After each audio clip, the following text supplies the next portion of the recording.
সুধী দর্শক মণ্ডলী, আসসালামু আলাইকুম।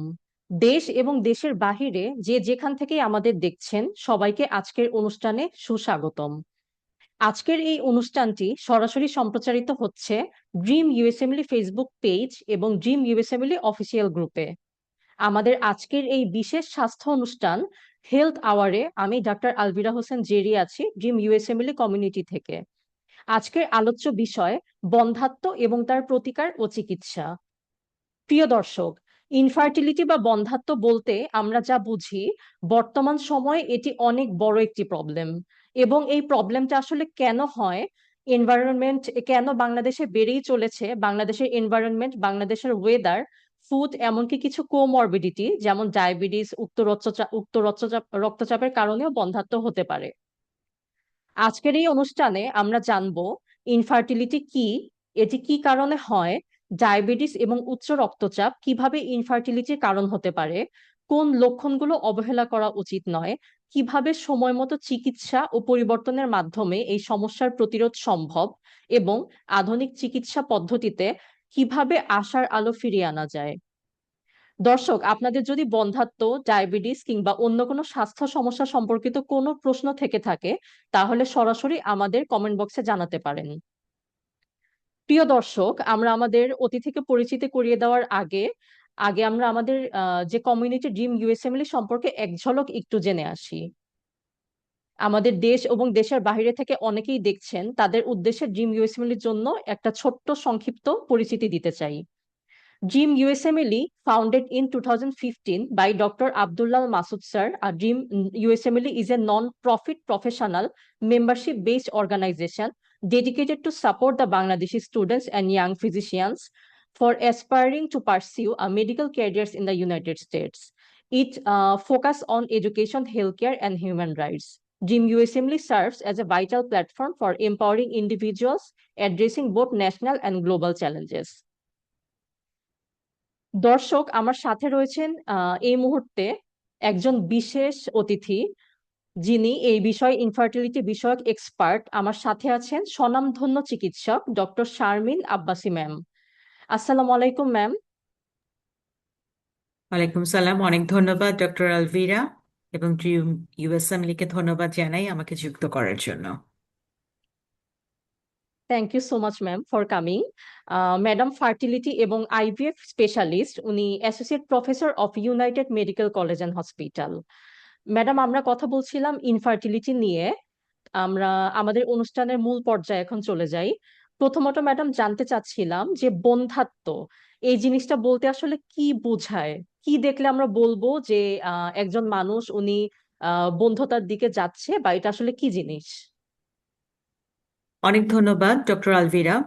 একটা গুরুত্বপূর্ণ প্রশ্ন, আসলে এটাই মূল প্রশ্ন, এবং এটা নিয়েই হয়তো পুরো আজকের আয়োজনের ডিসকাশনটি হবে। তবে ডক্টর আব্দুল্লাহ মাসুদকে ধন্যবাদ না জানিয়ে আসলে আমি শুরু করতে চাই না, because it's a great initiative আমি বলবো ট্রিজম ইউএসএমএল এর পক্ষ থেকে। তার লিডারশিপে আমরা এতদিন দেখতাম যে বিভিন্ন সায়েন্টিফিক বা ক্লাস রিলেটেড আলোচনা, but it also now focus on awareness related, যেটা আসলে আমরা মনে করি যে আমাদের কমিটমেন্টের জায়গা থেকে, যারা আমরা চিকিৎসক, তাদের কমিটমেন্টের জায়গা থেকে এটা একটা গুরুত্বপূর্ণ অবদান রাখবে। So thank you very much. আসলে infertility is a global burden now. আমরা যদি খুব সহজভাবে ব্যাপারটাকে বোঝার চেষ্টা করি, is not a problem of medicine nowadays, is a public health problem. এবং সেই অ্যাসপেক্ট থেকে কিন্তু ইনফার্টিলিটির জায়গাটিতে আর্লি ডিটেকশন, স্ক্রিনিং, প্রিভেনশন, এবং তারপরে যেটি হচ্ছে যে proper investigation and management as early as possible is very very important. তো যে কোনো কাপেলকে আসলে বুঝতে হবে যে আসলে এই সমস্যাটি কি। প্রথমে যদি এটাকে আমরা বোঝানোর চেষ্টা করি, তাহলে হচ্ছে যে কোনো কাপেল ট্রাই করছেন ফর দ্য প্রেগনেন্সি ফর 1 ইয়ার, এবং এই ট্রাইটা এমন হতে হবে যে ওনার মিনিস্ট্রেশনটা রেগুলার, তারা রেগুলার ট্রাই করছেন ডিউরিং দ্য ফার্টাইল পিরিয়ড, যেটাকে আমরা ফার্টাইল পিরিয়ড বলি। যাদের রেগুলার মিনিস্ট্রেশন হয়, তাদের প্রথম দিনের মিনিস্ট্রেশনকে আমরা ডে 1 ধরি, তাহলে ডে 10 থেকে ডে 20 উইদাউট এনি প্রোটেকশন আর কন্ট্রাসেপশন তারা রেগুলার 1 ইয়ার ট্রাই করেছেন। এবং ডাব্লিউএইচও লিটল বিট ডিফারেন্ট এখন এই জায়গাটাতে। 1 ইয়ার ট্রাইকে তো ইনফার্টিলিটি বলাই হয় যে কনসিভ করতে পারেন নাই, কিন্তু যাদের বয়স 35 বা তার উপরে, তাদের ক্ষেত্রে বলা হচ্ছে যেটা 6 মান্থ, অর্থাৎ ওনারা 6 মাস চেষ্টা করেছেন কিন্তু কনসিভ করতে পারেননি। তাহলে সেটাকেও কিন্তু আমরা ইনফার্টিলিটি বলছি। এবং দুভাবে রোগীরা আসতে পারে। একটা গ্রুপ অফ পেশেন্ট আমাদের কাছে আসবেন যারা কখনোই জীবনে কনসিভ করেননি, that is call the primary infertility. আরেকটা পেশেন্ট আসবেন আমাদের কাছে, উনি হয়তো জীবনে কখনো না কখনো কনসিভ করেছেন, কিন্তু তার হয়তো কোনো ভায়াবল চাইল্ড এই মুহূর্তে নেই, অথবা একটা সন্তান আছেন, এরপর লাস্ট 3 4 5 বছর ধরে উনি ট্রাই করছেন কিন্তু কনসিভ করতে পারেননি। That is call the secondary infertility. ধন্যবাদ ম্যাডাম। তাহলে আপনি যেটা বললেন, ইন জেনারেল যদি আমরা বলি যে যদি নিয়মিত মেলামেশার পরও 1 বছরের বেশি সময় অতিক্রম হয়ে যায়, তাহলে সেটাকে ইন জেনারেল ইনফার্টিলিটি হিসেবে আমরা গণ্য করতে পারি। এবং সেক্ষেত্রে আমাদের বাংলাদেশের প্রেক্ষাপটে যেটা খুব বেশি প্রচলিত, একটা বাস্তব চিত্র যদি তুলে ধরি, আমাদের দেখা যাচ্ছে যে সবসময় ইনফার্টিলিটির জন্য সবসময় নারীদেরকে দায়ী করা হয়। দেখা যাচ্ছে যে ইনফার্টিলিটির কারণে মূলত নারীদেরকে বলা হয়, নারীদেরকে দোষারোপ করা হয়। যেমন একটা মেয়ের সংসার টিকছে না কারণ মেয়েটার বাচ্চা হচ্ছে না, কিংবা অনেক সময় গ্রামাঞ্চলে বলা হয় যে মেয়েটার উপর বদনজর পড়েছে কিংবা কোনো জাদু টোনা করা হয়েছে। হয়তো আরো অনেক বছর আগেও এগুলা এসব কুসংস্কার খুব বেশি অনুসরণ করা হতো। এখন আমাদের সচেতনতা বাড়ছে, বাট তারপরও এখনো কিছু প্রত্যন্ত প্রত্যন্ত অঞ্চলে এবং কিছু কিছু জায়গাতে এখনো মেয়েদেরকে দোষারোপ করা হয়। তো সেক্ষেত্রে ম্যাডাম, আমি জানতে চাচ্ছিলাম যে সত্যি কি মেয়েদেরকে, নারীদেরকেই দোষারোপ কি দেওয়া উচিত, বা আপনি কি মনে করেন এক্ষেত্রে? আসলে আমি কি মনে করি এবং ইন্টারন্যাশনাল এভিডেন্স কি মনে করে, সবই কাছাকাছি। আমি যদি একটু বাংলাদেশের চিত্রটা তুলে ধরার চেষ্টা করি, একটা গ্লোবালি ইনফার্টিলিটির পার্সেন্টেজ আমরা ধরে নিই 7 থেকে 13 অথবা 7 থেকে 15%। কিন্তু আমি যদি বাংলাদেশের অ্যাসপেক্টটা চিন্তা করি, আমাদের দেশে যে রিসার্চ হয়েছে সেই রিসার্চে কিন্তু আমাদের দেশে ইনফার্টিলিটি কাপলের সংখ্যা যারা affected with the infertility issues, সেটা কিন্তু 20 থেকে 30%। তার মানে আমরা কিন্তু একটা হায়ার গ্লোবাল এভারেজে আছি। এটা কিন্তু আমাদেরকে একটু বুঝতে হবে যারা আমরা আসলে এই বিষয়টাকে স্পেসিফিক্যালি ট্রিটমেন্ট দেই। এবং এই হায়ার গ্লোবাল এভারেজ কিন্তু more than 15% than the global burden. That means Bangladesh now present in a burden situation with the infertility couple, number one. Number two যদি আমরা চিন্তা করি, সেটা হচ্ছে যে আমাদের কাছে যে রিপোর্ট আছে বাংলাদেশের, যেটা একটা স্বনামধন্য পত্রিকায় প্রকাশিত হয়েছিল, যে there are around 15 to 20% of the Bangladeshi women experience infertility, যেটা সাউথ ইস্ট এশিয়ার ক্ষেত্রে হাইয়েস্ট রেট। এবং এই ক্ষেত্রে যদি আমরা কন্ট্রিবিউশনের জায়গাটা বলি, যে প্রশ্নটা আপনি করলেন, সেটা কিন্তু মেল অ্যান্ড ফিমেল বোথ আর কন্ট্রিবিউট সিগনিফিকেন্টলি। এটা আমাদেরকে বিশ্বাস করতে হবে এবং মানতে হবে। এবং এক্ষেত্রে বলা আছে খুব স্পষ্ট করে, মেল ইনফার্টিলিটি 40 to 50% ক্ষেত্রে কন্ট্রিবিউট করে, ফিমেল ইনফার্টিলিটিও কিন্তু সেম প্রপোর্শনে, অর্থাৎ 40 to 50%।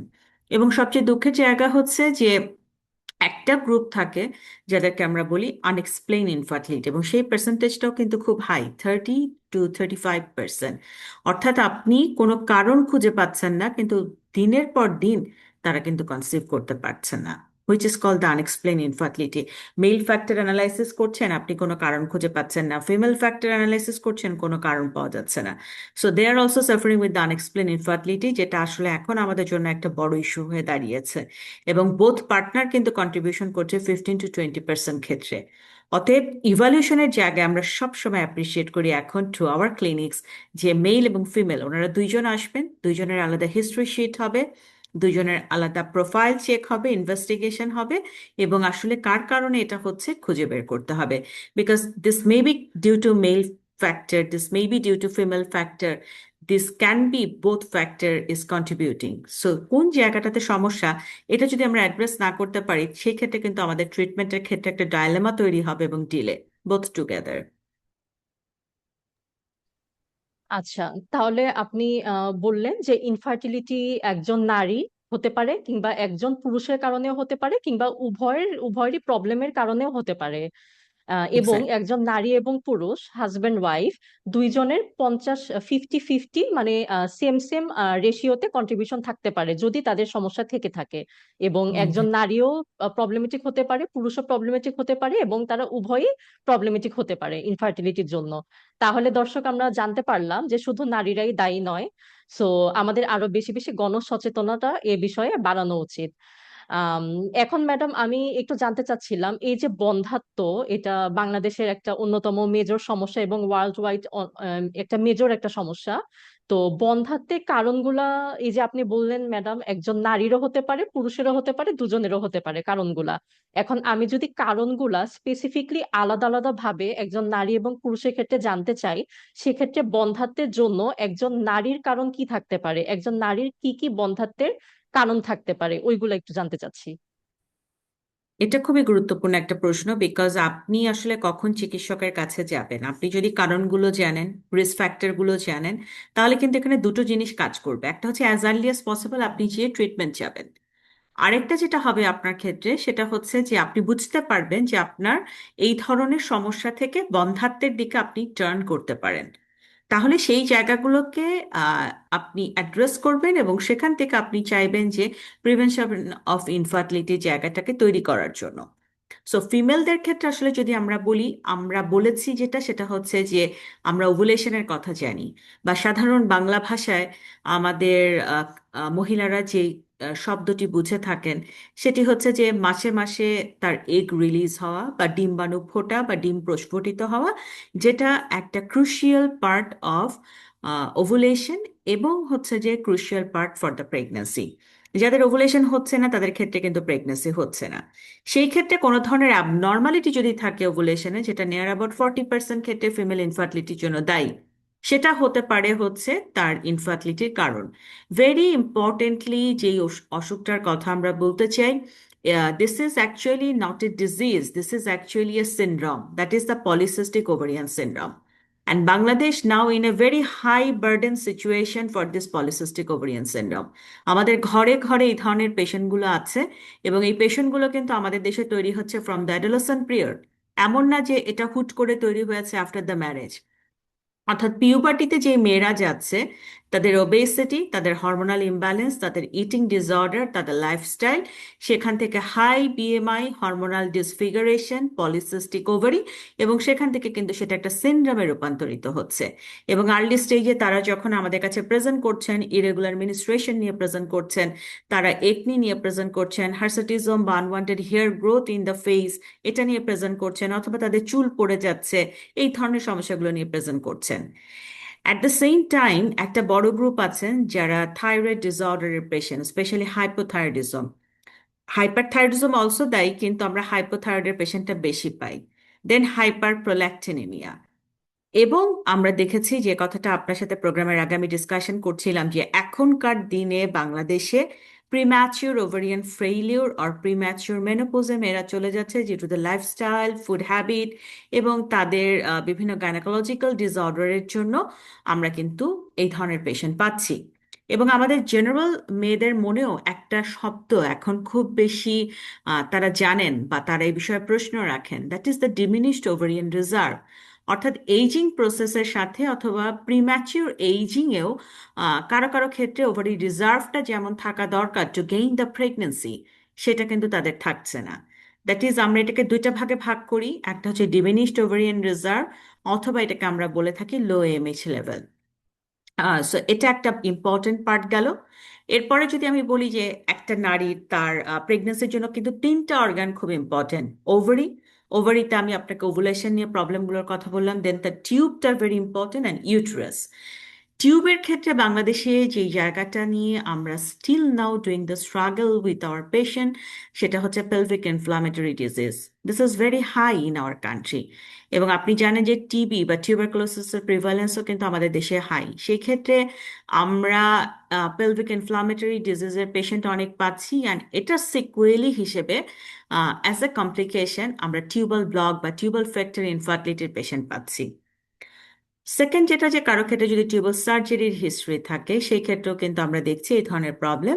এবং ভেরি ইম্পর্টেন্টলি একটা ডিজিজের কথা বলতে হবে যেটাতে আমাদের দেশে প্রিভিলেন্স এখন হচ্ছে প্রতি 8জন নারীর ক্ষেত্রে বা উইমেনের ক্ষেত্রে একজন আসলে এই সমস্যাটায় ভুগছেন। That is call the pelvic endometriosis. Pelvic এন্ডোমেট্রিওসিসের সিমটমটাই হচ্ছে সিভিয়ার পেইন ডিউরিং মেনস্ট্রুয়েশন। অতএব এই সমস্যাগুলো নিয়ে যারা আছেন তাদেরকে আমরা বলবো উইদাউট এনি ডিলে আপনাদের আসলে যোগাযোগ করতে হবে গাইনোকোলজিস্টদের সাথে। এবং স্পেশালি আমি বলবো যে যারা ইনফার্টিলিটির সমস্যায় ভুগছেন তারা গুরুত্বপূর্ণ সময়টি নষ্ট না করে সরাসরি যদি ফার্টিলিটি সেন্টার বা ফার্টিলিটি স্পেশালিস্টের সঙ্গে যোগাযোগ করেন, তাহলে কিন্তু সেই ক্ষেত্রে আপনার as early as diagnosis and ইন্টারভেনশনের যে জায়গাগুলো থাকে সেটা তৈরি হবে। আর ইউট্রাসের ক্ষেত্রে আমরা আমাদের দেশে যে জায়গাগুলোতে প্রবলেম পাই, fibroid uterus, uterine tumour, adenomyosis, এবং আমরা বলি যে দীর্ঘদিন ইনফেকশন থাকার কারণে একটা বড় গ্রুপের ইউট্রাসের লেয়ারগুলো লেগে যায় একটা একটার সাথে, যেটাকে আমরা বলি অ্যাশারম্যান সিনড্রোম। এই কারণগুলো নিয়ে কিন্তু আমরা দেখি যে তাদের ক্ষেত্রে ইনফার্টিলিটি একটা বড় কারণ হতে পারে, যারা হচ্ছে ফিমেল পেশেন্ট বা মহিলা পেশেন্ট আছেন তাদের ক্ষেত্রে। আলভিরা। অত্যন্ত চমৎকার ভাবে আপনি উল্লেখ করেছেন যে কি কি কারণে একজন নারী বন্ধ্যাত্ব রোগের শিকার হতে পারে। এক একটা এক এক বিভিন্ন ধরনের কারণই থাকতে পারে। ডিম্বাণুজনিত কারণের কারণে হতে পারে, জরায়ুর সমস্যা হতে পারে, অন্যান্য বিভিন্ন কারণে হতে পারে, ডায়াবেটিস হতে পারে, এমনকি এমন অনেক সময় আনএক্সপ্লেইনড কারণে হতে পারে যেটার কারণ জানা থাকে না। তার সবকিছু বা যার যে সমস্যা আছে সেটা সঠিক পরীক্ষা নিরীক্ষার মাধ্যমে, ফলাফল জানার মাধ্যমে আমরা কনফার্ম হতে পারি যে তিনি বন্ধ্যাত্ব, একজন মানুষ বা একজন নারী বন্ধ্যাত্ব রোগে আক্রান্ত। আম, আরেকটি প্রশ্ন ছিল ম্যাডাম, বন্ধ্যাত্ব, এই যে বন্ধ্যাত্বর যে বিষয়টা, যেটা বাংলাদেশে one of the major problem. আচ্ছা, এমন কোনো লক্ষণ বা শারীরিক ভাবে আগে থেকে কি কোনোভাবে বোঝা সম্ভব বা প্রকাশ পাওয়া যায় যে একজন নারী আলটিমেটলি বন্ধ্যাত্ব রোগে ভুগবেন? যদি একটু সহজ করে বলি, সহজ ভাষায় বলি যে বয়স বাড়লে, অতিরিক্ত ওজন, অতিরিক্ত মেদভুঁড়ি, কিংবা খুব চিকন চিকন নারীদের ক্ষেত্রে বন্ধ্যাত্বে এরা কিভাবে প্রভাব ফেলে একটু জানতে চাচ্ছিলাম। আলভিরা, আপনি তো উত্তরটা দিয়ে দিলেন। আসলে এই সমস্যাগুলো যাদের আছে তাদের ইন ফিউচার ইনফার্টিলিটির প্রবলেম হতে পারে। উই ক্যান অ্যাজিউম ইট। যেমন যিনি মুটিয়ে গেছেন, যার অত্যধিক ওজন, তিনি যদি ফিমেল পেশেন্ট হয়ে থাকেন, তাহলে তার ক্ষেত্রে আমরা বলেছি যে পলিসিস্টিক ওভারি সিনড্রোম, অর্থাৎ তার ওভুলেশন হবে না, ওভুলেশন না হওয়ার ক্ষেত্রে বন্ধ্যাত্ব হবে। এটা একটা কারণ হতে পারে। সেকেন্ড যেটা আছে, যে কেউ যদি আর্লি মেনোপোজে চলে যান, কারণ ওবেসিটির সাথে আর্লি মেনোপোজে চলে যাওয়ার একটা সম্পর্ক আছে, তার ক্ষেত্রেও কিন্তু এই ধরনের প্রবলেমটা হতে পারে। আমরা একটা বড় গ্রুপকে পেয়েছি যারা অত্যধিক চিকন, যাদের বিএমআই অনেক কম। এই বড় গ্রুপটার মধ্যে আমরা বাংলাদেশে যেটা পেয়েছি সেটা হচ্ছে টিউবারকুলোসিস। অর্থাৎ টিউবারকুলোসিস যদি থাকে, পেলভিক টিউবারকুলোসিসে তিনি আক্রান্ত হন এবং তার টিউবাল ব্লক হতে পারে। টিউবাল ব্লক হওয়ার জন্য কিন্তু তিনি এই ধরনের সমস্যায় পড়তে পারেন। অতএব সেটাও কিন্তু আমাদেরকে মাথায় রাখতে হবে। এরপরে যেটা আছে, যে অনেকে আগে থেকে বুঝতে পারেন তিনি যদি পুরুষ হয়ে থাকেন, তাহলে তিনি যদি এক্সেসিভ ওয়েট গেইন করে থাকেন, তার ক্ষেত্রে কিন্তু দেখা যায় স্পার্ম কাউন্ট হয়তো ঠিক থাকবে, but he May suffer with the psychosexual problem. Because উনি সবসময় ওনার একটা ডিসফিগারমেন্ট বডি নিয়ে তার মধ্যে একটা অসন্তুষ্টি থাকে, এবং তার সাথে দেখা যায় যে সাইকোলজিক্যাল প্রবলেমটা তার সেক্সুয়াল বিহেভিয়ারকে হ্যাম্পার করছে, এবং যেখানে খুবই ইম্পর্টেন্টলি আমরা এই ধরনের পেশেন্টগুলোকে দেখি যারা ওবেস, তাদের ক্ষেত্রে premature ejaculation one of the problem. আবার ধরুন যে আপনি যদি একটু পেছন থেকে চিন্তা করেন, যে যিনি ওবেসিটিতে ভুগছেন, সেটা মেল পার্সন হোক বা female, they have a high chance to develop the diabetes mellitus. Diabetes have a very direct relationship with the infertility, especially for the male person who are suffering with the diabetes, তাদের কিন্তু sperm count কমে যাওয়া, and very importantly স্পার্মের motility কমে যাওয়া একদমই directly interlink. তো সেটা হতে পারে। আপাত দৃষ্টিতে মনে হবে যে উনি কোনো ভুল কাজ করছেন না, কিন্তু যদি আপনি স্ট্রেসে থাকেন, আপনি ইনফার্টাইল পেশেন্ট হতে পারেন। আপনার যদি রাতে ঘুমের প্রবলেম হয়, আপনি ইনফার্টাইল পেশেন্ট হতে পারেন। যারা লং টাইম স্মোকিং করেন, আমরা তাদের ক্ষেত্রে দেখেছি যে এই প্রবলেমটা অনেক হাই। যাদের অ্যালকোহল নেওয়ার হিস্ট্রি আছে, তাদের ক্ষেত্রে কিন্তু এই প্রবলেমটা অনেক হাই। যাদের বাচ্চাকালে মামস হয়েছে, তাদের ক্ষেত্রে ইনফার্টিলিটি হওয়ার একটা চান্স থাকতে পারে বা ভয় থাকতে পারে। যাদের রিপ্রোডাক্টিভ অর্গানের সার্জারি হয়েছে, সেটা মেল বা ফিমেল যে হোক, তার ক্ষেত্রে হতে পারে। সো আমি যদি বলি যে এখনকার সময় যদি একটু ফোকাস করা হয়, আপনি আপনার নিজেকে প্রশ্ন করলেই কিন্তু বুঝতে পারবেন যে আমি আসলে রিস্ক জোনে আছি কিনা। চমৎকার। অনেক সুন্দর করে ম্যাডাম আপনি আমাদের বুঝিয়ে দিয়েছেন। তার মানে একটা মানুষ, উনার কিন্তু লাইফস্টাইল, উনার যে চলাফেরা, উনার যে খাদ্যাভ্যাস কিংবা কিছু বদভ্যাস, সেগুলা বন্ধ্যাত্বের জন্য অনেক বিরূপ উপায়ে এফেক্ট করে। এবং চলাফেরা, খাদ্যাভ্যাস ছাড়াও পর্যাপ্ত না ঘুমানো, নিয়মিত শরীরচর্চা না করা, কিংবা অতিরিক্ত টেনশন এবং মানসিক চাপ, সবকিছুই আলটিমেটলি একটা পর্যায়ে গিয়ে পরবর্তীতে বন্ধ্যাত্বের রূপ নিতে পারে। এটা আমরা অত্যন্ত সুন্দরভাবে আপনার থেকে শিখলাম। আমি একটা খুব ছোট্ট আহ এক্সাম্পল দেই। একটা পেশেন্টের মাথায় এটা নাই যেটা তার জন্য প্রবলেম হতে পারে। উনি লং স্ট্যান্ডিং দাঁড়িয়ে কাজ করেন, এবং সেটার ক্ষেত্রে দেখা গেছে যে স্পেশালি যারা ট্রাফিক জব করে বা যাদের কাজটাও লম্বা সময় দাঁড়িয়ে থাকা, মোর দেন 10 আওয়ার্স ও 12 আওয়ার্স, সেই ধরনের মেল পার্সনগুলোর ক্ষেত্রে কিন্তু varicocele is a important finding. তাদের ক্ষেত্রে কিন্তু আমরা এই প্রবলেমটা পাই। খুব সিম্পল একটা জিনিস, আপনি খুব টাইট জিন্স পরেন ছোটবেলা থেকে বা খুব টাইট ইনার পরেন, এটাকে উনি হয়তো কখনোই অ্যাড্রেসই করেনি, but this may be also a cause for infertility. এবং যারা খুব সোনা বাথ, তারপরে স্পাতে খুব গরম সবসময় পানির মধ্যে সুইমিং করেন বা এই ধরনের লাইফস্টাইলের সাথে জড়িত, তাদের ক্ষেত্রেও কিন্তু স্পার্মের ক্ষেত্রে আমরা দেখেছি অ্যাবনর্মালিটি। অতএব খুব গরমের মধ্যে থেকে কাজ করাটা, এটাও কিন্তু একটা ইম্পর্টেন্ট কারণ। কিন্তু দেখুন যে এটা কিন্তু ডে টু ডে লাইফস্টাইলের সঙ্গেই জড়িত। হয়তো এটাকেই নর্মাল ভেবে নিয়ে ছোটবেলা থেকেই ওনার জীবনটা এরকম, উনি হয়তো এটা অ্যাবনর্মাল হতে পারে কখনো চিন্তাই করেননি।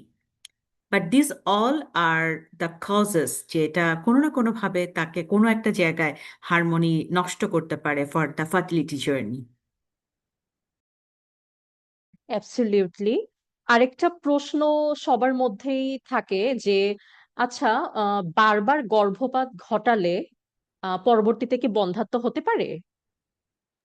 This is absolutely a very important question বাংলাদেশের অ্যাসপেক্টে, কারণ আমরা এত বেশি এই ধরনের পেশেন্ট পাই। আপনি যেটা বলেছেন, গর্ভপাত নানানভাবে, যেমন কি যে উনি কন্ট্রাসেপশন ইউজ করেন না কিন্তু আইপিল উনি দেখা যাচ্ছে যে খুব মুড়ি মুড়কির মতো রেগুলারলি খাচ্ছেন, এটা কিন্তু একসেপ্টেড না। সেকেন্ড, আমরা যেটা পাই যে ইলিগাল অ্যাবর্শন আমাদের দেশে অনেক দেখেছি আমরা। আমরা ইলিগাল ডিএনসি করতেও দেখি, ইলিগাল এমআর করতে দেখি, বা আনওয়ান্টেড প্রেগনেন্সি চিন্তা করে নানানভাবে এটাকে টার্মিনেশনের যে ট্রাইটা আছে সেটা আমরা করতে দেখি। অতএব সেটা যদি কেউ করে থাকে, তার ক্ষেত্রে একটা আমি বলবো ড্রাস্টিক্যালি ফার্টিলিটি ইস্যুতে এটা একটা নেগেটিভ ইম্প্যাক্ট ফেলতে পারে। কিভাবে ফেলতে পারে? নাম্বার ওয়ান, এটা যেভাবে নেগেটিভ ইম্প্যাক্ট ফেলবে সেটি হচ্ছে টিউবাল ব্লক। অর্থাৎ আপনি যখনই কোনো ইন্টারভেনশন নিচ্ছেন আপনার ইউট্রাসের ভেতরে, এটা কোনো না কোনোভাবে ইনফেকশনকে ইনভাইট করছে এবং সেটা টিউব ব্লক করে আপনার প্রেগনেন্সি না হতে দেওয়ার পেছনে একটা কারণ হতে পারে। আর নাম্বার টু, আমরা যেটা দেখেছি সেটা হচ্ছে যখন আপনি আনওয়ান্টেড ডিএনসি বা এমআর করছেন, আপনি ইউটেরাসের কোনো লেয়ারকে ক্ষতিগ্রস্ত করছেন। সাপোজ এন্ডোমেট্রিয়ামকে ক্ষতিগ্রস্ত করছেন এবং সেখানে আবার এক ধরনের ইনফেকশন হচ্ছে, তখন ইউটেরাসের দুটো লেয়ার একসাথে লেগে যাচ্ছে, যেটাকে আমরা বলি আশারম্যান সিনড্রোম। যার ফলে কি হচ্ছে, আপনার মিনিস্ট্রেশন হয়তো হচ্ছে না, অথবা মিনিস্ট্রেশন হলেও অ্যামাউন্টে খুব কম হচ্ছে। অতএব এটাও একটা ইম্পর্টেন্ট হ্যাজার্ড যারা এই ধরনের বারবার গর্ভপাতের পদ্ধতিতে যাচ্ছেন, যেটি একেবারেই এক্সপেক্টেড নয়। চমৎকার। আশা করি আমাদের অনেক বোনেরা এটার উত্তর পেয়ে গেছেন। খুব সুন্দরভাবে, চমৎকার ভাবে ম্যাডাম আমাদের বুঝিয়ে বলেছেন। আহ আমি আরেকটা প্রশ্নে যেতে চাই যে, ম্যাডাম, আমি এমনও অনেক কাপল দেখেছি যারা বছরের পর বছর ইনফার্টাইল থেকে যাচ্ছেন, এবং সেই কাপলের মধ্যে হিস্ট্রি নিলে দেখা যায় কি যে তারা হচ্ছে সেই কাপলের মধ্যে যিনি নারী, সেই নারীকেই দিনের পর দিন শুধুমাত্র একজন গাইনেকোলজিস্টের কাছে চেক আপ করাচ্ছেন, ফলো আপ করাচ্ছেন, রেগুলার একজন নারীকেই দেখাচ্ছেন। তো সেক্ষেত্রে আমার দুইটা প্রশ্ন মনে। একটা হচ্ছে, দিনের পর দিন শুধু সেই নারীকে শুধু একজন গাইনোকোলজিস্টের কাছে দেখানোটাই কি পর্যাপ্ত?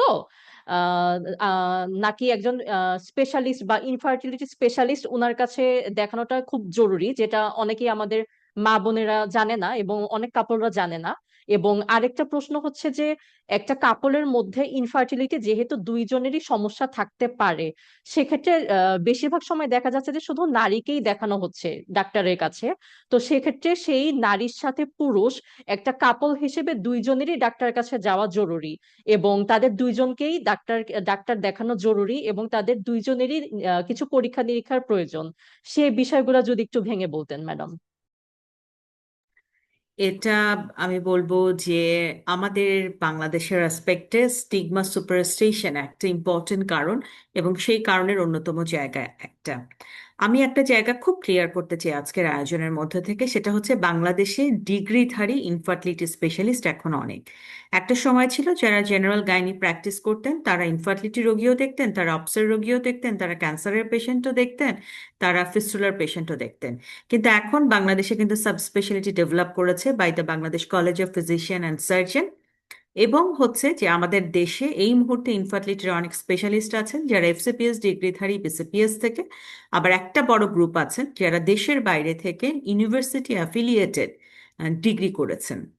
তো সেই জায়গাটাতে আমাদের কিন্তু এখন স্পেসিফিকলি ফার্টিলিটি স্পেশালিস্টের সংখ্যা অনেক বেশি, যেটা সরাসরি আমাদের ইনফার্টিলিটি রোগীরা যেয়ে দেখাতে পারেন। এবং আপনি আরো খুশি হবেন যে এটা শুধু ঢাকা কেন্দ্রিক নয়, ঢাকার বাইরেও এটা ছড়িয়ে গেছে। So we have the full facility, number one. Number two হচ্ছে এখন government and non government and corporate পর্যায়ে ফার্টিলিটি সেন্টার আছে, যার ফলে they can expect to go to the fertility centre directly, যেখানে আরো কম্প্রিহেন্সিভ ওয়েতে একটা হলিস্টিক অ্যাপ্রোচে তার ম্যানেজমেন্টটা করা যাবে। সো দিস ইজ অ্যাপ্রিসিয়েটেবল যে উনি যদি সরাসরি ফার্টিলিটি স্পেশালিস্টের কাছে যান, অথবা উনি গাইনাকোলজিস্টের কাছে গেলেন, গাইনাকোলজিস্টও যদি আমাদের কাছে টাইমলি রেফার করে, that is also good for us. কারণ হচ্ছে যেমন ধরুন জেনারেল গাইনাকোলজিস্ট যিনি, তিনি হয়তো আইভিএফ করেন না কিংবা আইইউ এর মতো প্রসিডিউরগুলো করেন না, অথচ এই পেশেন্টের আইভিএফ দরকার। অতএব তিনি যদি তার সময়টা নষ্ট করেন জেনারেল গাইনোকোলজিস্টের কাছে যেয়ে, তাহলে কিন্তু আমরা দেখা যাচ্ছে যে আইভিএফ এর সাকসেস রেটটাকে হারাচ্ছি।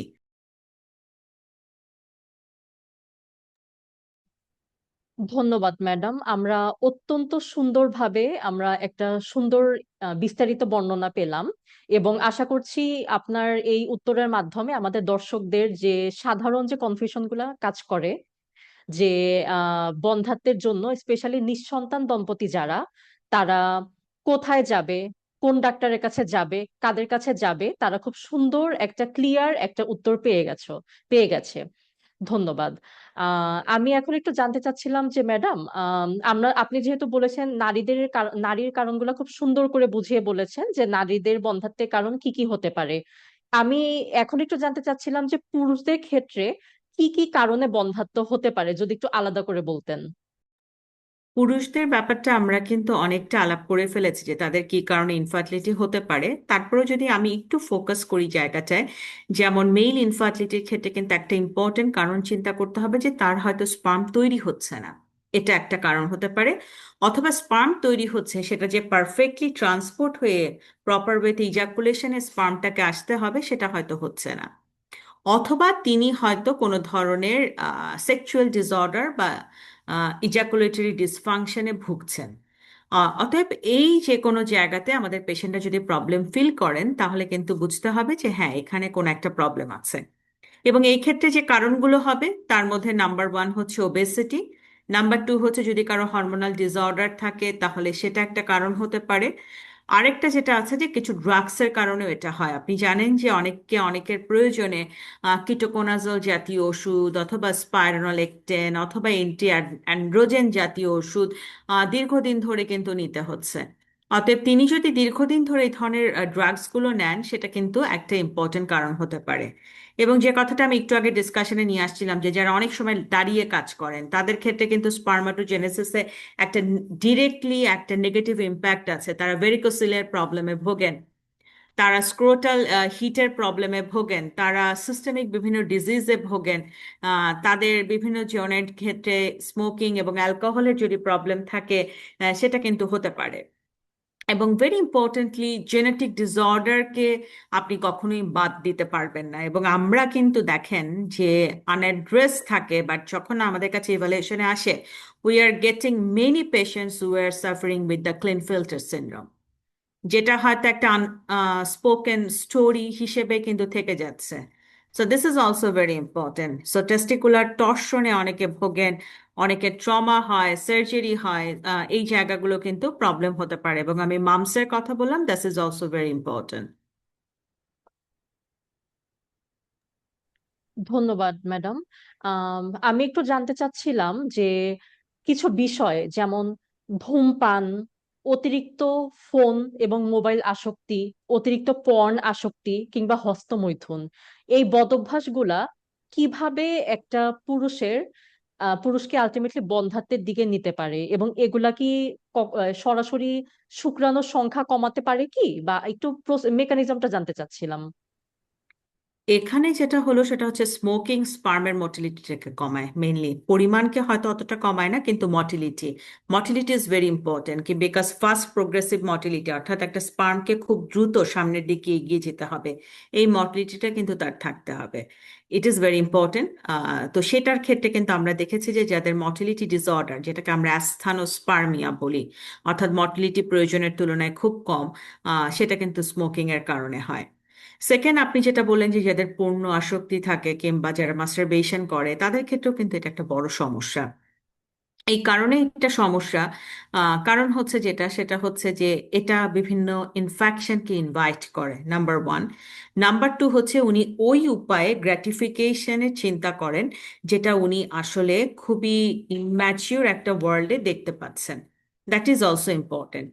তো সেই জায়গাতে দেখা যাচ্ছে যে একটা প্রবলেম ক্রিয়েট হচ্ছে, এবং এই প্রবলেমটা কিন্তু সত্যিকার অর্থেই একটা, আমরা বলবো যে সমস্যা ক্রিয়েট করছে।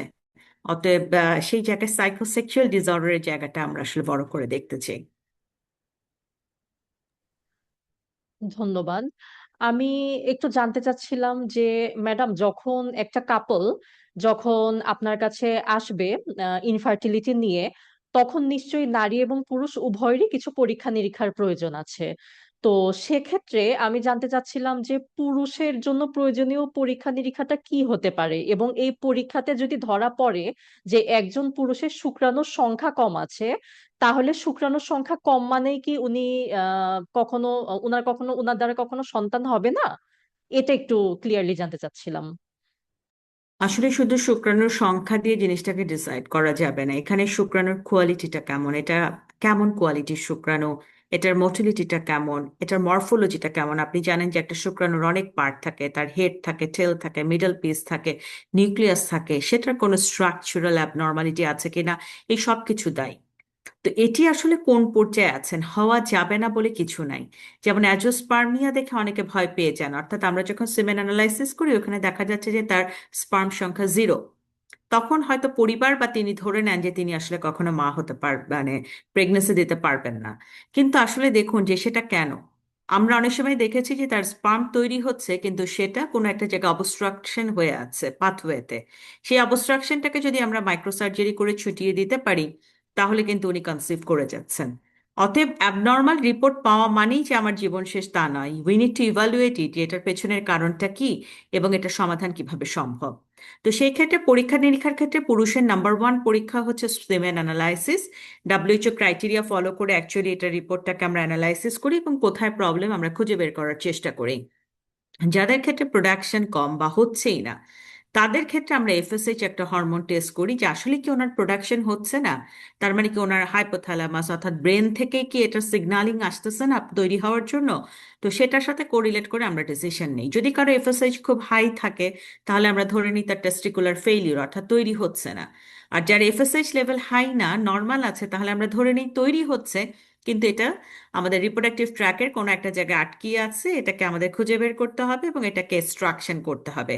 বাংলাদেশে আপনারা জেনে খুশি হবেন যে স্পার্ম এক্সট্রাকশনের যে প্রসিডিউরগুলো, that is available to our fertility centre. তো সেই জায়গাতে এই ট্রিটমেন্টটা দেওয়া সম্ভব। ফিমেলের ক্ষেত্রে আমরা যেটা করি, ওভুলেশন হচ্ছে কিনা দেখার জন্য আমরা ডে 21-এর প্রজেস্টেরন টেস্ট করি। আমরা এফএসএইচ করে দেখতে পারি যে তার ক্ষেত্রে প্রিম্যাচিউর মেনোপজের কোনো প্রবলেম আছে কিনা। এবং আমরা ওভারি রিজার্ভ দেখার জন্য ভেরি ইম্পর্টেন্টলি এএমএইচ লেভেলটাকে করি, যেটাকে আমরা বলি এন্টিমোনালিয়ান হরমোন। এবং মেল এবং ফিমেল দুটো ক্ষেত্রেই আমরা কয়েকটা ইনভেস্টিগেশন করি, সেটা হচ্ছে যে এন্ডোক্রাইন কোনো ডিসঅর্ডার আছে কিনা। তার মধ্যে thyroid hormone, prolactin, testosterone level এগুলো খুব কমনলি দেখা হয়, এবং তার সাথে ডায়াবেটিস। অতএব এগুলো হচ্ছে বেসলাইন, যে কোনো ফার্টিলিটি সেন্টারের জন্য এটা বেসলাইন। এবং মেয়েদের জন্য আরেকটা বেসলাইন, আমরা বলি যে প্রত্যেকটা ফার্টিলিটি স্পেশালিস্টের হাতে যেরকম পেইন থাকে, সেরকম একটা টিভিএস এর প্রোব থাকবে। উনি দেখবেন যে আলট্রাসোনোগ্রাফি করে যে তার ওভারিটা ভালো আছে কিনা, ওভারিতে কোনো সিস্ট আছে কিনা, ইউট্রাসটা ক্লিন আছে কিনা, সেই জায়গাটা।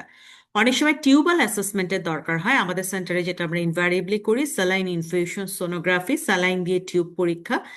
এটা খুব একটা পেইনফুল না, এটা খুব ইজিলি আমরা করতে পারি, এবং এর মাধ্যমে কিন্তু আমরা অ্যানালাইসিস করতে পারি যে কোনো প্রবলেম আছে কিনা। একটা বড় পার্টের আমাদের আরো ইনডেপথ ইভালুয়েশনের জন্য আমাদের যেটা দরকার হয় সেটা হচ্ছে ল্যাপ্রোস্কোপি অ্যান্ড হিস্ট্রোস্কোপি। সেটা করেও কিন্তু আমরা বিভিন্নভাবে ডায়াগনোসিস করতে পারি যে তিনি সমস্যায় ভুগছেন কিনা। চমৎকার! আমরা তাহলে অনেকগুলো পরীক্ষা নিরীক্ষা আলাদাভাবে জানতে পারলাম, একজন নারীর ক্ষেত্রে এবং একজন পুরুষের ক্ষেত্রে প্রয়োজনীয় পরীক্ষা নিরীক্ষা আমরা খুব সুন্দরভাবে জানতে পারলাম। আহ তাহলে আমরা ইনফার্টিলিটি বুঝলাম, এটার কারণ জানলাম, প্রয়োজনীয় পরীক্ষা নিরীক্ষা এগুলোর বিষয়ে অবগত হলাম।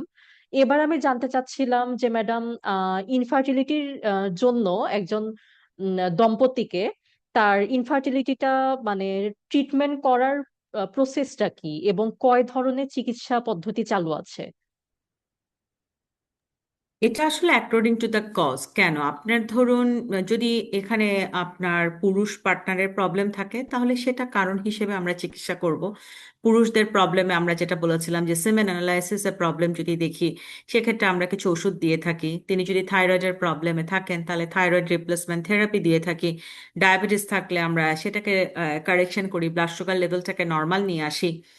কারো কারো ক্ষেত্রে বদ অভ্যাসগুলো আছে, যেমন সেমেন অ্যানালাইসিসটা প্রবলেমে পড়েছে স্মোকিং এর কারণে বা অ্যালকোহলিজমের কারণে অথবা ড্রাগ ইউজের কারণে, তাহলে সেটাকে আমরা ঠিক করে ফেলি। অতএব সেই জায়গাগুলোকে আমরা অ্যাড্রেস করি। আর যিনি ফিমেল পার্টনার আছেন, তার যদি পলিসিস্টিক ওভারি থাকে, তাহলে আমরা বলি যে 5% ওয়েট যদি আপনি কমান, তাহলে আপনার ওভুলেশন রিস্টোর হয়। এবং যখন ওভুলেশন রিস্টোর হয়, সেখান থেকে কিন্তু কনসিভ করাটা সহজ। আমরা একটা বড় গ্রুপকে বলি যেটা, সেটা হচ্ছে টিউবাল কোনো প্রবলেম আছে কিনা, তাহলে টিউব যদি ওপেন না থাকে, সেটাকে আমরা ওপেন করে দেওয়ার চেষ্টা করি। যাদের এন্ডোমেট্রোসিস বা চকলেট সিস্ট আছে, সেক্ষেত্রে সিস্টের অপারেশনের পর চান্সেস অফ প্রেগন্যান্সি হাই। যাদের ক্ষেত্রে ওভারিয়ান রিজার্ভটা কম আছে, তাদের ক্ষেত্রে কিছু আধুনিক পদ্ধতিতে চিকিৎসা, যেমন পিআরপি থেরাপি বা স্টেম সেল থেরাপির মাধ্যমে আমরা চিকিৎসা দেওয়ার চেষ্টা করি। অতএব অ্যাকর্ডিং টু দ্য কজ আসলে আমাদেরকে ট্রিটমেন্টে যেতে হবে। এবং আমি বলি সবসময় যেটা আমার পেশেন্টদেরকে, যে আমি যদি কারণটাকে পিন পয়েন্ট করতে পারি যে কি কারণে কনসিভ হচ্ছে না, এবং স্পেসিফিকলি সেটা ট্রিটমেন্ট দিতে পারি, তাহলে chances of pregnancy is very high. ধন্যবাদ ম্যাডাম। তাহলে আমরা জানলাম যে একজন ইনফার্টাইল দম্পতি যখন আসবে, তো এক একজনের এক এক রকমের ট্রিটমেন্ট প্রোটোকল থাকবে এবং এটা কেস টু কেস ভ্যারি করবে, এবং এক একজনের কন্ডিশন বুঝে তার জন্য কোন প্রোটোকল বা কোন ট্রিটমেন্ট স্ট্র্যাটেজিটা ফলো করা হবে সেটা এক একটা কেস টু কেস ভ্যারি করবে। এবার জানতে চাচ্ছিলাম যে ম্যাডাম, ইনফার্টিলিটির ক্ষেত্রে এবং এটা আমাদের দেশে মানে বহুল পরিচিতি পাচ্ছে একটা ট্রিটমেন্ট যেটা হচ্ছে আইভিএফ। আইভিএফ জিনিসটা ম্যাডাম কি এবং এটা কিভাবে করা হয়, যদি একটু বিস্তারিত বলতেন আমাদের দর্শকদের জন্য। আমি যদি একটু স্টেপ ওয়াইজ আগাই, যখন একটা কাপেল আসেন, আমরা যখন কোনো প্রবলেম পাই না, আমরা ন্যাচারালি ট্রাই করতে বলি। আপনি বিশ্বাস করবেন কি না, এমন অনেক কাপেল আমরা পাই যারা আসলে ফার্টাইল পিরিয়ড কি এটাই জানে না, এটা না জেনে তারা ট্রাই করেছেন, হয়তো শুধু সেই কারণে তারা কনসেপ্ট করেননি। এরপরে যাদের ওভুলেশনের প্রবলেম, আমরা কিন্তু ওভুলেশন ইনডিউসিং ড্রাগ গুলো দেই, যার মাধ্যমে অনেকে কনসিভ করেন। অনেকে ল্যাপ্রোস্কোপি দরকার হয়, ল্যাপ্রোস্কোপির পরপরই তারা কনসিভ করেছেন। অনেকের ক্ষেত্রে আমরা যেটা দেখি আইইউআই, অর্থাৎ হাজবেন্ডের সিমেনে প্রবলেম আছে বা ওয়াইফের হয়তো এন্ডোমেট্রিওসিস ছিল, সেই ক্ষেত্রে তার ওষুধ ইনজেকশন দিয়ে ওভুলেশন হওয়ানোর চেষ্টা। 13তম দিনে তার আলট্রাসোনোগ্রাফি রিপোর্ট ভালো থাকলে 15তম দিনে আমরা হাজবেন্ডের বীর্যটাকে কালেক্ট করি, করে সবচেয়ে ভালোগুলো মেশিনের মাধ্যমে আলাদা করে আমরা একটা ইনজেকশনের সিরিঞ্জের মধ্যে দিয়ে, যেটাকে আমরা বলি যে আইইউআই ক্যানুলা, আমরা হচ্ছে তার ইউট্রাসে দিয়ে দিয়েছি। That is the inter uterine insemination. একটা গ্রুপের আমাদের হচ্ছে ইনভিট্রো ফার্টিলাইজেশন লাগে, যেটাকে আমরা বলি আইভিএফ। অর্থাৎ তার হয়তো কোনো কারণে টিউব ব্লক, ম্যাক্সিমাম ক্ষেত্রে টিউব ব্লক অথবা আনএক্সপ্লেন ইনফার্টিলিটি, কিছু কিছু ক্ষেত্রে টিউব হয়তো ভালো আছে বা লো ওভারি রিজার্ভ বা ভালো ফলিকল আসছে না, এরকম একটা গ্রুপকেও আমরা আইভিএফ করি। আইভিএফটা হচ্ছে আমরা শুক্রাণু এবং ডিম্বাণু দুটোকেই হচ্ছে তার ইউট্রাসের বাইরে মিলিত করার চেষ্টা করি আমাদের একটা স্পেসিফিক পদ্ধতির মাধ্যমে, এবং যখন ভ্রূণটি তৈরি হয় তখন সেই ভ্রূণটিকে আমরা প্রতিস্থাপন করে দিই তার ইউট্রাসের মধ্যে। এবং এটাকেই বলছি আমরা ইনভিট্রো ফার্টিলাইজেশন, এবং এটা খুব সাকসেসফুলি আমাদের বাংলাদেশে এই মুহূর্তে বিভিন্ন সেন্টারে হচ্ছে। ধন্যবাদ। তার মানে আমরা বুঝতে পারলাম যে আইভিএফ ট্রিটমেন্টটা হচ্ছে সবার শেষের যে ধাপ, শেষের ধাপে, এবং তার আগে আপনি হ্যাঁ, অনেকগুলো তারপরেও একটা ট্রিটমেন্ট ধাপ প্রোটোকলের। আছে, যেটাকে আমরা বলি ইকসি, ইন্টারসাইটোপ্লাজমিক হচ্ছে যে স্পার্ম ইন্ডাকশন, যেটা আইভিএফ এর মতোই একটা পদ্ধতি, কিন্তু তার থেকে আরেকটু আপডেটেড ভার্সন। চমৎকার। তাহলে আমরা আজকের অনুষ্ঠানের মাধ্যমে জেনে নিলাম যে আইভিএফ এর পরেও আরো বেশি অ্যাডভান্সড আরেকটা চিকিৎসা পদ্ধতি চালু হয়ে গেছে, যেটা আমাদের ম্যাডাম সবাইকে বুঝিয়ে দিলেন। সুতরাং দর্শক, আমরা জানতে পারলাম যে আসলে বন্ধ্যাত্বের কারণগুলা এবং এটার ট্রিটমেন্টটা। এবার একটু জানতে চাচ্ছিলাম ম্যাডাম, যে বন্ধ্যাত্বটা তো আমাদের দেশে অনেক বেশি বাড়ছে এখন। অনেক কাপড়রা বন্ধ্যাত্বের শিকার হয়।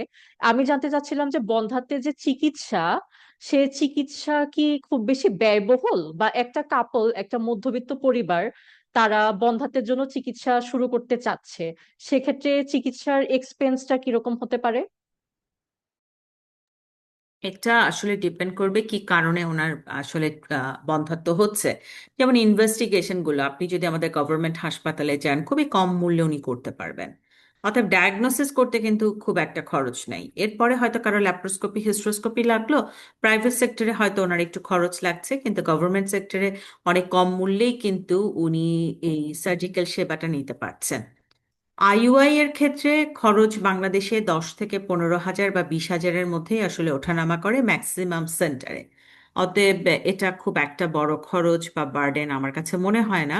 আহ, আর আইভিএফ এর ক্ষেত্রে আমি বলবো যে পার্শ্ববর্তী দেশে যে করা, তার থেকে আমাদের দেশে, নিজের দেশে থেকেই, নিজের ঘরে নিজের বাড়িতে থেকেই আপনি এই টেস্ট বেবি সেবাটা আমাদের দেশ থেকেই নিতে পারছেন। এবং সেই জায়গায় ইথিক্যাল ইস্যুর যে বিষয়টা থাকে, সেটাও আপনি নিজে থেকে এনশিওর করতে পারছেন। অতএব সেই ক্ষেত্রে আইভিএফ এ যখন কনভার্ট হতে হয় সেটা কিছুটা ব্যয়বহুল। তার আগ পর্যন্ত কিন্তু আমরা দেখি যে আমাদের পেশেন্টরা আসলে পারছেন, মিডল ক্লাস ফ্যামিলিরা পারছেন এই ট্রিটমেন্টগুলোকে অ্যাচিভ করতে। আর যাদের ইনকাম আরও কম, তাদের জন্য কিন্তু গভর্নমেন্ট হসপিটালে এই সেবাগুলো এই মুহূর্তে অ্যাভেলেবল। স্পেশালি আমি যদি বলি যে আমাদের ফার্টিলিটি সেন্টার ঢাকা মেডিকেল কলেজে রয়েছে, এরপরে বাংলাদেশ মেডিকেল ইউনিভার্সিটিতে রয়েছে, সেই জায়গাগুলোতে যে কিন্তু অনেক স্বল্প মূল্যে সাশ্রয়ে তারা এই চিকিৎসাগুলো নিতে পারবেন। চমৎকার। তাহলে আমরা প্রিয় দর্শক, আমরা ইতিমধ্যে জেনে গেলাম যে বন্ধ্যাত্ব চিকিৎসা কোথায় কোথায় হয়, কোথায় সাশ্রয়ী মূল্যে হবে, এবং কোথায় আমাদের বন্ধ্যাত্ব চিকিৎসার জন্য কোথায় যাওয়া উচিত। খুব সুন্দরভাবে আমাদের ম্যাডাম খুব সুন্দরভাবে বুঝিয়ে বলেছেন। আমি একটু আরেকটা প্রশ্ন করতে চাচ্ছিলাম যে ম্যাডাম, বন্ধ্যাত্বের চিকিৎসা একটা দম্পতি করলো, চিকিৎসা করানোর পরে চিকিৎসা সফলতার হার কিরকম হতে পারে? ট্রিটমেন্ট ফেইলার হতে পারে, বা চিকিৎসা নিল কিন্তু কোনো ফল পেল না, এরকম হতে পারে? নাকি চিকিৎসা করানোর পরে ফল অবশ্যই পাবে এবং অবশ্যই একটা সাকসেসফুল রেজাল্ট পাবে? তো চিকিৎসা পরবর্তী সফলতার হারটা কিরকম হতে পারে ম্যাডাম, এটা একটু আমাদেরকে যদি বলতেন। এটা ডিপেন্ড করবে আসলে কি কারণে তার চিকিৎসাটা হচ্ছে বা কি কারণে আসলে কনসিভ হচ্ছে না। যেমন ধরুন যে আমরা সবসময় বলি, আমরা অ্যাজ এ মুসলিম সবসময় বিশ্বাস করি যে সন্তান দেওয়ার বিষয়টা আসলে আল্লাহ তাআলার উপরে। আমরা চেষ্টা করি কারণগুলোকে অ্যাড্রেস করি, আমরা পারফেক্টলি ট্রিটমেন্ট দিই, আমরা সমস্যাটার সমাধান করি, কিন্তু আমরা বিশ্বাস করি উপরওয়ালার উপরে, তিনি আসলে যখন আমাদের জন্য এই সময়টাকে বেঁধে দিয়েছেন সে সময় নিশ্চয়ই আমরা এটার সুফল নিতে পারবো। তারপরে আমি যদি বলি যে যাদের ক্ষেত্রে টিউবে প্রবলেম, আপনি যদি টিউব ওপেন করে দেন তাহলে সেক্ষেত্রে খুব ভালো সাকসেস পাই। আমি যদি আমার পেশেন্টগুলোর কথা বলি যে যাদের টিউবাল ব্লক আছে, আমরা যদি হিস্ট্রোস্কোপি প্রসিডিওর বা আমরা যদি মনে করি যে ল্যাপ্রোস্কোপি প্রসিডিওরের মাধ্যমে টিউব ওপেন করে যাদেরই দিতে পেরেছে, তাদের ক্ষেত্রে 70-80% ক্ষেত্রে কনসিভ করেছে। আমার নিজের পেশেন্ট যারা পলিসিস্টিক ওভারিয়ান সিনড্রোমে ভোগেন তাদের প্রায় 70-80% কনসিভ করেছেন। এন্ডোমেট্রিওসিসের একটা বড় পার্ট অফ পেশেন্ট বাংলাদেশের আমি ডিল করি। সেই ক্ষেত্রে আমরা দেখেছি এন্ডোমেট্রিওসিস এবং অ্যাডেনোমাইসিস যারা আছেন তাদের যদি আমরা পারফেক্টলি ট্রিটমেন্ট অ্যাড্রেস করতে পারি, তাহলে সেই ক্ষেত্রে 30-40% ক্ষেত্রে আমরা আশা করতে পারি কনসিভ করে যাবেন। আইইউআই আইভিএফটা আসলে কি কারণে করা হচ্ছে সেটার উপর ডিপেন্ড করে। যেমন আইভিএফ এ ইন জেনারেলি আসলে সাফল্যের হার ধরা হয় যে 30%-এর কাছাকাছি। অতএব এর বেশি আসলে আপনি চিন্তা করতে পারেন না। আইইউআই এর ক্ষেত্রে দেখা যাচ্ছে যে কি কারণে আপনি আইইউআই করছেন সেটার উপরে পার্সেন্টেজের হারটা। অতএব এখানে সাকসেস রেটটার পার্সেন্টেজও যেমন আছে, at the same time failure রেটের পার্সেন্টেজটাও আছে। এই ক্ষেত্রে খুব গুরুত্বপূর্ণ হচ্ছে টু কাউন্সেল দ্য পেশেন্ট। আপনি পেশেন্টকে ট্রিটমেন্ট দিচ্ছেন দেখেই যে উনি কনসিভ করে যাবে is not mandatory or is not confirmatory.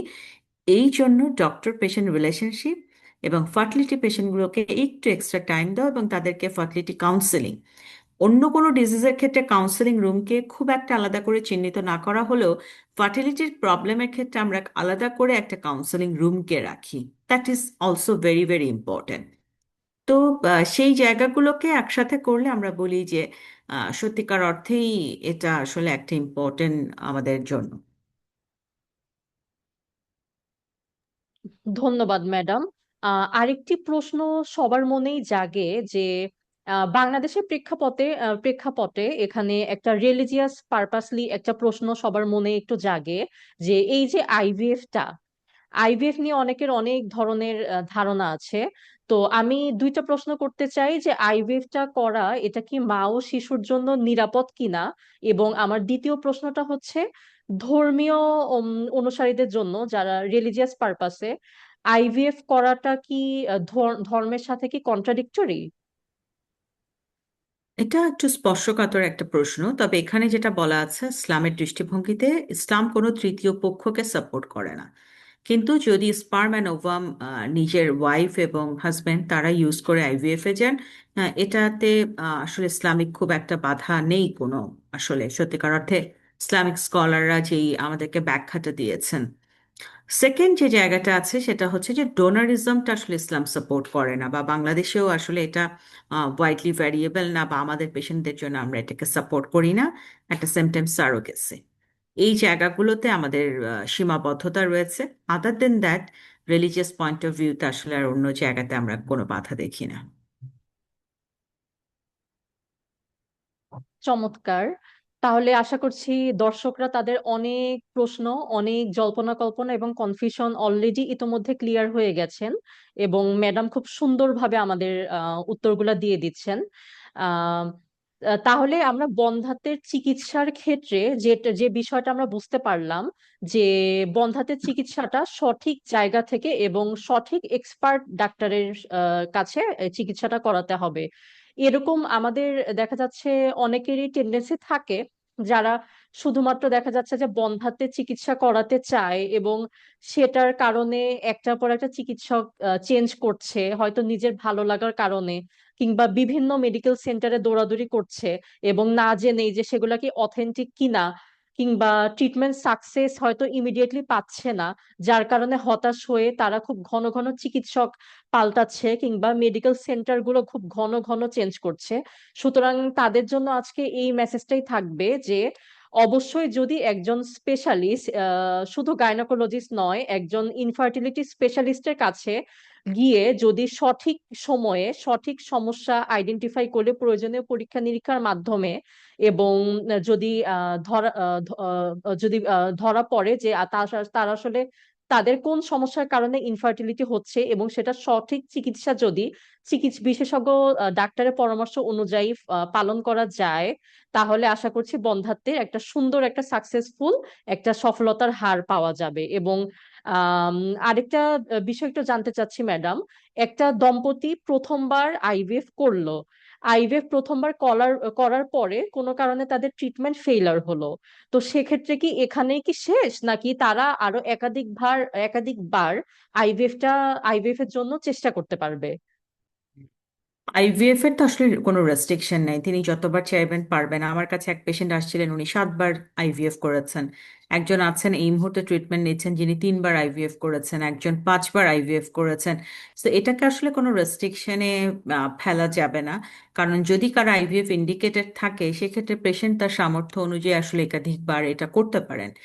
আবার একবার আইভিএফ ফেল মানেই যে সেকেন্ডবার প্রেগনেন্সি হবে না, এটাকে কিন্তু আপনি বলতে পারেন না। আবার ধরুন যে আইভিএফ ফেল করেছে, আইইউআই করে কনসিভ করেছে। আইভিএফ ফেল করেছে, উনি বাসায় ন্যাচারালি ট্রাই করেছেন উইদাউট কন্ট্যাক্টিং এনি ডক্টর, তিনি কিন্তু কনসিভ করেছেন। So any time miracle can happen. So মিরাকেলটাকেও হচ্ছে একসেপ্ট করে নিতে হবে লাইফের জন্য। আমি একটা পেশেন্টকে, আমার নিজেরই পেশেন্ট, ওকে আমরা আইভিএফ করেছিলাম, এবং তারপর করোনা পিরিয়ডে সে হচ্ছে যে খুবই আমি বলবো যে রিল্যাক্স মুডে ছিল, এবং উনি ন্যাচারালি কনসিভ করেছেন after the IVF. So any time anything can happen in life.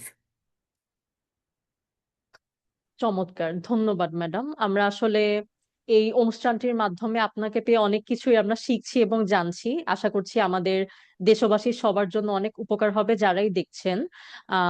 আমাদের বাংলাদেশে আমরা ইতোমধ্যে আমরা আলোচনা করেছি যে বন্ধ্যাত্বের কারণে নারীদেরকে অনেক বেশি দোষারোপ করা হয়, নারীদেরকে দায়ী করা হয়। তো যখন একটা দম্পতি নিঃসন্তান থাকে, তারা যখন বন্ধ্যাত্বের শিকার হয়, সেক্ষেত্রে বিভিন্ন আশপাশ থেকে বিভিন্ন সামাজিক চাপ সৃষ্টি হতে থাকে সেই দম্পতির ওপর, যে কেন হচ্ছে না, কেন নিচ্ছে না, তাদেরই কোনো সমস্যা, তাদেরই কোনো দোষ, এ জাতীয় অনেক বেশি সামাজিক চাপ সৃষ্টি হতে থাকে। তো এই যে একটা এভাবে যে একটা দম্পতির মানসিক যে বিষয়টা, স্পেশালি একটা নারীর যে মানসিক যে অবনতিটা, সেই ক্ষেত্রে সেটা ফার্টিলিটির কারণে এই যে মানসিক অবনতি হচ্ছে, এটা আসলে কিভাবে আপনি দেখছেন? বা এই যে মানসিক চাপটা, সেটা রিকভার করার জন্য বা সেটা রিকভার করে আনার জন্য, সেখান থেকে উঠে আসার জন্য আপনি কি পরামর্শ দিতে চান? এখানে বিবিসির একটা কিন্তু রিসার্চ ছিল, এবং ওদের একটা ডাটা ছিল যে ইনফার্টিলিটি কাপলদের মধ্যে প্রায় ডিপ্রেশন, অ্যাংজাইটি more than 35%।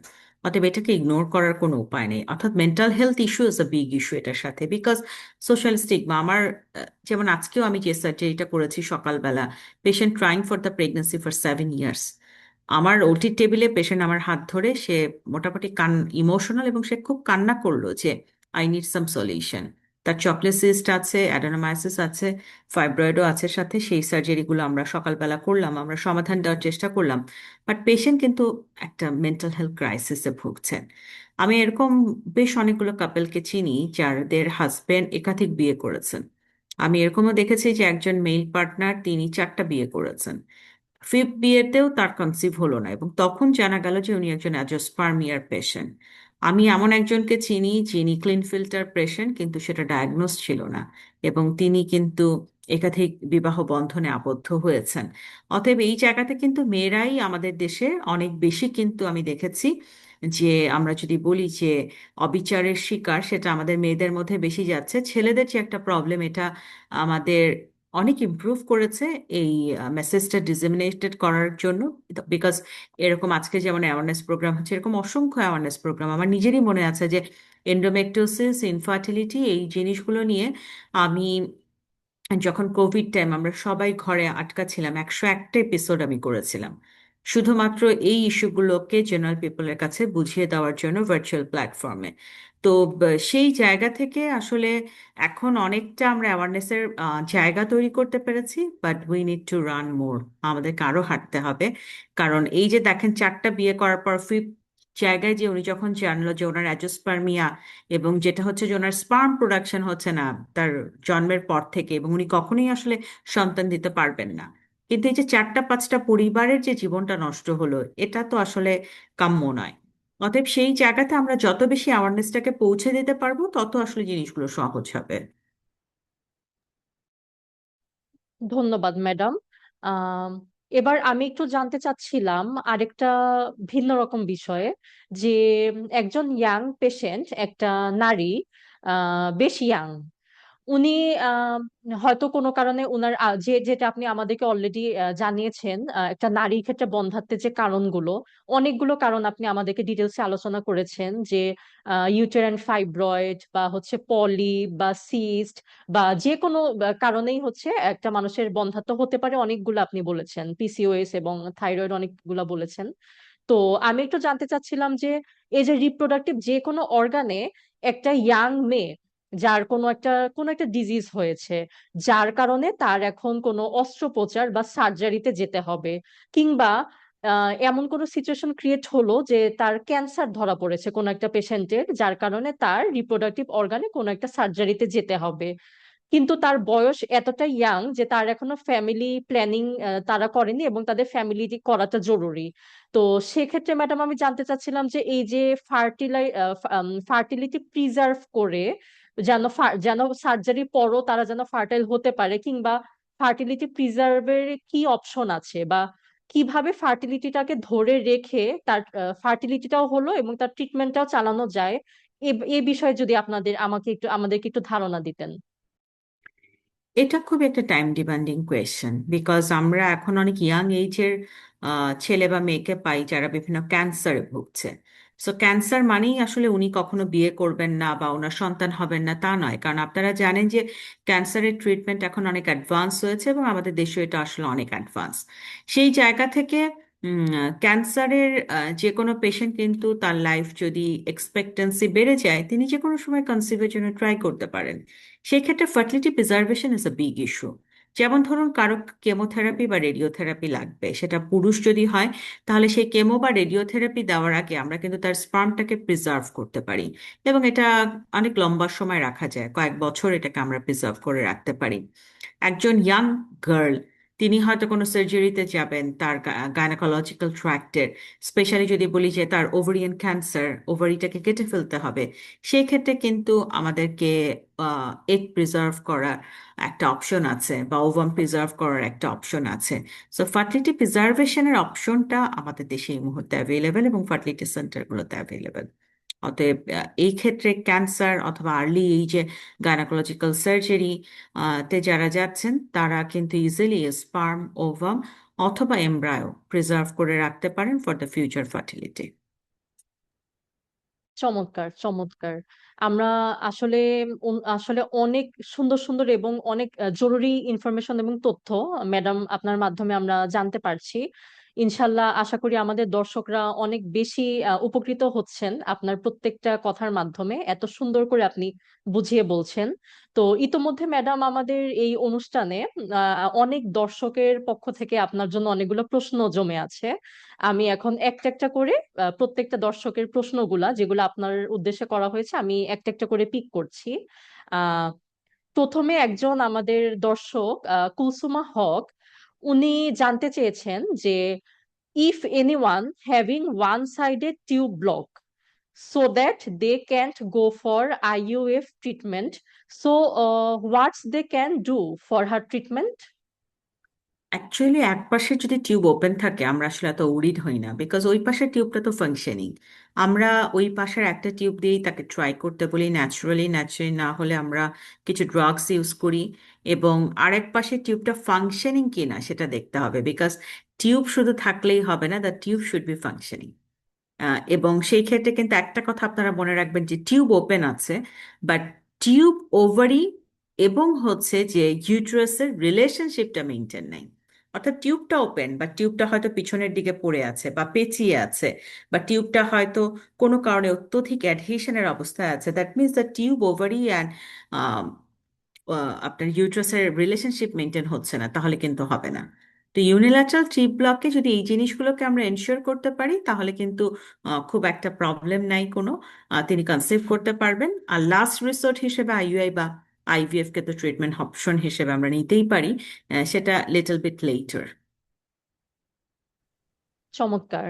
আশা করছি আমাদের প্রশ্নদাতা ওনার উত্তরটা পেয়ে গেছেন। দ্বিতীয় প্রশ্নটা আপনার উদ্দেশ্যে আরেকজন করেছেন ম্যাডাম, যে প্রশ্নটা হচ্ছে Is there any chance to store sperm whose husband staying abroad? Like yes. when husband come আচ্ছা, but ovum didn't develop properly. In case of IVF treatment, what's your advice, madam? প্রথম কথা, এটা খুব একটা, আমি বলবো যে নাইস কোয়েশ্চেন। এরকম আমরা অনেক পাই, যার হাজবেন্ড হয়তো আসতে পারবেন না, ওয়াইফ বাংলাদেশে আছেন, তার ক্ষেত্রে কিন্তু আমরা স্পার্ম প্রিজার্ভ করে রেখে দিই এবং তারপরে আমাদের আইভিএফ যে প্রক্রিয়াটা আছে সেটা চলমান থাকে। এটা একটা গেল। আর সেকেন্ড হচ্ছে স্পার্ম প্রিজার্ভ করে আইইউআই প্রসিডিউরও করা যায়, এই অপশনটাও ওপেন আছে।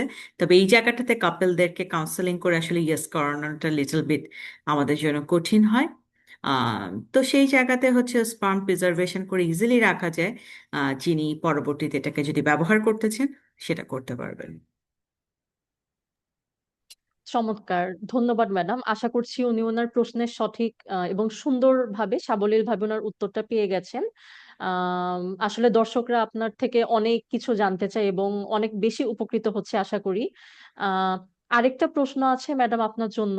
আরেকজন লিখেছেন যে in case of saline infusion sonography, if a person having left tubal block, what she can do?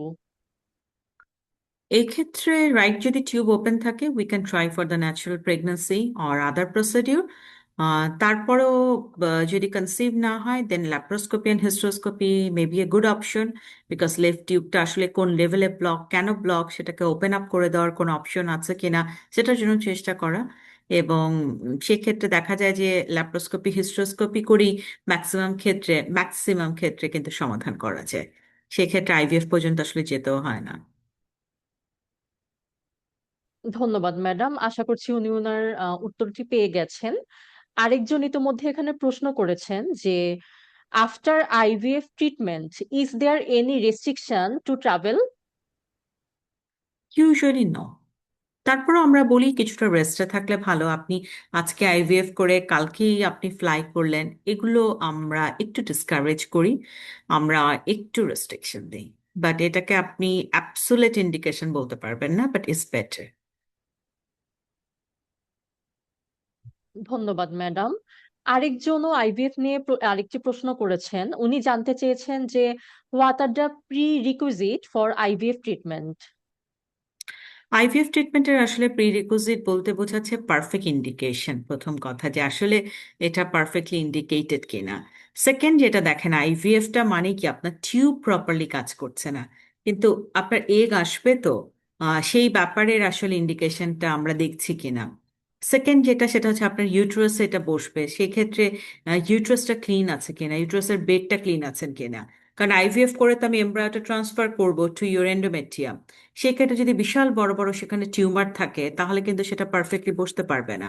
তো সেটা আছে কিনা, প্লাস ইথিক্যাল একটা বিষয় থাকে, সেই জায়গাটাতে আপনি ক্লিন কাট কিনা, কাউন্সিলিং এর যে জায়গাটা থাকে সেই জায়গাটাতে আপনি পারফেক্টলি বিষয়গুলোকে বুঝেন কিনা, বা আপনি প্রপার ওয়েতে কনভিন্সড কিনা। অতএব এই সবগুলো বিষয় এবং কস্টের যে জায়গাটা, সেটাও তো আসলে আপনাকে বুঝিয়ে বলতে হবে। অর্থাৎ সবগুলো জায়গা যখন প্রপারলি ম্যাচ করবে তখন কিন্তু সাকসেসটা ইজ ভেরি গুড। ধন্যবাদ ম্যাডাম, আশা করছি উনি ওনার উত্তরটি অলরেডি ইতোমধ্যে জেনে গেছে। আরেকজন একটি প্রশ্ন করেছেন, উনি একটা সিনারিও প্রেজেন্ট করেছেন আমাদের প্রশ্ন উত্তর কমেন্ট বক্সে। যে উনি লিখেছেন যে a case 39-year female, previous history of one abortion, no PCOS, male history normal after all reports being normal, and the lady also having no significant issues. Then what is the average AMH level? Success রেটটা জানতে চেয়েছেন নাকি average level of what? আমার মনে হয় উত্তরটা মানে সঠিকভাবে টাইপিং টা হতে পারে হয়নি প্রশ্নটা, এবং এটা উনি প্রশ্ন করেছেন। আচ্ছা, আমি বলি, আমি প্রশ্নটা পড়ে যেটা বুঝলাম সেটা হচ্ছে যে ইট মে বি আনএক্সপ্লেন ইনফার্টিলিটি সম্পর্কে উনি হয়তো বুঝতে চাচ্ছেন। যেমন হয়তো ট্রাই করছেন, হচ্ছে না, কোনো কারণও খুঁজে পাচ্ছেন না, সেই ক্ষেত্রে কি করার আছে। সো আনএক্সপ্লেইন ইনফার্টিলিটির একটা বড় গ্রুপকে আমরা স্টেপ ওয়াইজ ম্যানেজমেন্ট করি। স্টেপ ওয়াইজ মানে আপনি ওষুধ দিচ্ছেন, আপনি ল্যাপ্রোস্কোপি বা হিস্ট্রোস্কোপি সার্জারি করছেন, আপনি আইইউআই করছেন, এবং এদের একটা বড় গ্রুপের কিন্তু আইভিএফ ট্রিটমেন্টের দরকার হয়। সো যদি দেখা যায় যে আপনার কোনো কারণ খুঁজে পাওয়া যাচ্ছে না এবং কোনো ট্রিটমেন্টই আপনার জন্য রেসপন্সিভ না, then at that time IVF may be a good option. ধন্যবাদ ম্যাডাম। ইতোমধ্যে আমাদের দর্শকের পক্ষ থেকে এই কয়েকটি প্রশ্ন ছিল এবং আমরা অলরেডি আমাদের অনুষ্ঠানের শেষ মুহূর্তে শেষ পর্যায়ে পৌঁছে গেছি এবং আম, আমরা আমাদের অনুষ্ঠানটার ইতি টানবো ইনশাল্লাহ। তো তার আগে ম্যাডাম আপনাকে অনেক অনেক ধন্যবাদ দিতে চাই, আমাদেরকে আপনার মূল্যবান সময়, আপনি এত ব্যস্ত মানুষ, আপনার এত মূল্যবান সময় আমাদের সাথে আমাদেরকে দেওয়ার জন্য এবং আমাদের প্রশ্নগুলা খুব সুন্দর করে শোনার জন্য এবং প্রত্যেকটা বুঝিয়ে বুঝিয়ে উত্তর দেওয়ার জন্য। এবং আজকের এই অনুষ্ঠান বন্ধ্যাত্ব, তার প্রতিকার এবং চিকিৎসা এত সুন্দর করে আপনি বুঝিয়ে বলেছেন যে আশা করছি আমাদের সব ধরনের দর্শকরা যারা দেশে এবং দেশের বাইরে থেকে আমাদের শুনছে সবাই অনেক বেশি উপকৃত হয়েছে। আমাদের সবার মনে যে প্রশ্নগুলো ছিল সেগুলো অনেক কিছু মানে কনফিউশন ক্লিয়ার হয়ে গেছে এবং এত সুন্দরভাবে আমাদেরকে সাবলীল ভাবে বুঝিয়ে বলার জন্য অনেক অনেক ধন্যবাদ ম্যাডাম। আমি আম, অনুষ্ঠানটি শেষ করার আগে একটু আপনার কাছে জানতে আসতে চাই যে আপনার আমাদের এই অনুষ্ঠানে এসে কেমন লাগলো, কিংবা আমাদের দর্শকদের প্রতি আপনার যদি কিছু বলার থাকে প্লিজ ম্যাডাম একটু বলবেন। অনেক ধন্যবাদ আলভিরা জেরি তোমাকে, কারণ হচ্ছে খুবই অসাধারণভাবে প্রোগ্রামটাকে মডারেট অ্যান্ড কন্ডাক্ট করার জন্য। এবং আমি আসলে ড্রিম ইউএসএমএল এর আসলে যিনি আইকন ডক্টর আব্দুল্লাল মাসুদ, ওনাকেও ধন্যবাদ জানাই, বিকজ উনি একাডেমিক অ্যান্ড অ্যাওয়ারনেস এই জায়গাটাতে আসলে আমি বলবো যে খুবই এক্সট্রা অর্ডিনারি ভাবে কন্ট্রিবিউশন রাখছেন। So thank you very much. আমি শুধু পেশেন্টদেরকে একটা কথা বলবো, সেটা হচ্ছে যে আমরা আসলে অনেক বেশি ওয়েট করি। আমি আজকে দেখব, কালকে দেখব, পরশু দেখব, এই জায়গাটাতে আসলে আমাদের দেখা যায় যে গুরুত্বপূর্ণ সময়টা নষ্ট হয়ে যায়, এবং যখন আমাদের কাছে পেশেন্টরা আসেন লিটল বিট কমপ্লিকেটেড একটা পর্যায়ে আসেন। অতএব অ্যাজ আর্লি অ্যাজ পসিবল আসলে আপনি যদি অ্যাড্রেস করেন, কমপ্লিকেশন কম এবং দেখা যায় লেস ইন্টারভেনশনে কিন্তু আপনি কনসিভ করতে পারছেন, নাম্বার ওয়ান।